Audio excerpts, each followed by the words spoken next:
अऊज़ु बिल्लाहि मिनश्शैतानिर्रजीम बिस्मिल्लाहिर्रहमानिर्रहीम अल्लाहुम्मा सल्लि अला सय्यिदिना मुहम्मद व अला आलि मुहम्मद। अस्सलामु अलैकुम व रहमतुल्लाहि व बरकातुहू।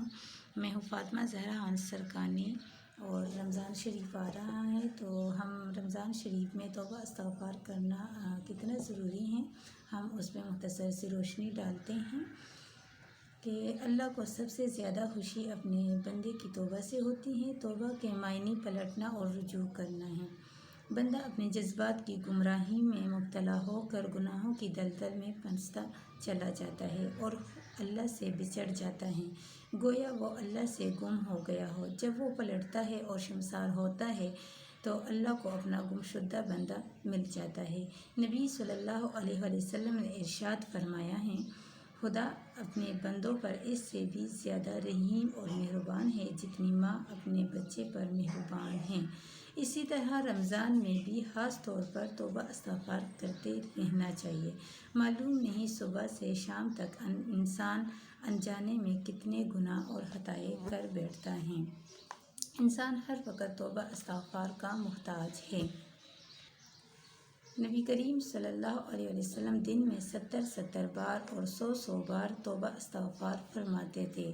तौबे की कबूलियत से कभी मायूस नहीं होने चाहिए। कैसे ही बड़े गुनाह हों किए गए हो अल्लाह से पुरुम्मीद रहिए। मायूसी मुसलमान का शेवा नहीं है। तौबा से अपने नफ्स को पाक करना है। नबी अकरम सल्लल्लाहु अलैहि वसल्लम ने फरमाया कि सारे के सारे इंसान हताकार हैं और बेहतरीन हताकार वो हैं जो बहुत ज़्यादा तौबा करने वाले हैं।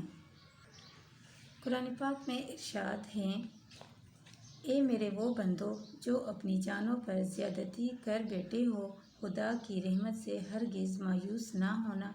यकीनन खुदा तुम्हारे सारे के सारे गुनाह माफ़ फरमा देगा। वो बहुत ही माफ़ फरमाने वाला और बड़ा ही मेहरबान है। और तुम पर रब की तरफ रुजू हो जाओ, तुम अपने रब की तरफ रुजू हो जाओ और उसकी फरमाबरदारी करो। एक दफ़ा फिर मैं आप लोगों को ये कुरान पाक में जो इरशाद है वो फिर दोबारा सुनाती हूँ। कुरान पाक में इरशाद होता है, ए मेरे वो बंदो जो अपनी जानों पर ज़्यादती कर बैठे हो, खुदा की रहमत से हरगिज़ मायूस ना होना। यकीनन खुदा तुम्हारे सारे के सारे गुनाह माफ़ फरमा देगा। वो बहुत ही माफ़ फरमाने वाला और बड़ा ही मेहरबान है। और तुम अपने रब की तरफ रुजू हो जाओ और उसकी फरमाबरदारी करो, उससे पहले कि तुम पर कोई अज़ाब आ जाए फिर तुम कहीं से मदद ना पा सकोगे। ज़िंदगी के किसी हिस्से में भी गुनाहों पर शर्मसारी और नदामत का एहसास पैदा हो और अल्लाह की तौफीक समझ कर तौबा कर ले। अल्लाह के नज़दीक कभी भी तौबे की गुंजाइश कम नहीं होती। नबी आखिरुल ज़मां सल्लल्लाहु अलैहि वसल्लम फरमाते हैं कि खुदा अपने बंदे की तौबा कबूल करता है मगर सांस उकड़ने से पहले पहले। अच्छा, तौबा इतने सच्चे दिल और खुलूस से करनी चाहिए कि तौबा के बाद आपको एक दूसरा ही इंसान नज़र आना चाहिए। खुदा का फरमान है, ए मोमिनो खुदा के आगे सच्ची और खालिस तौबा करो।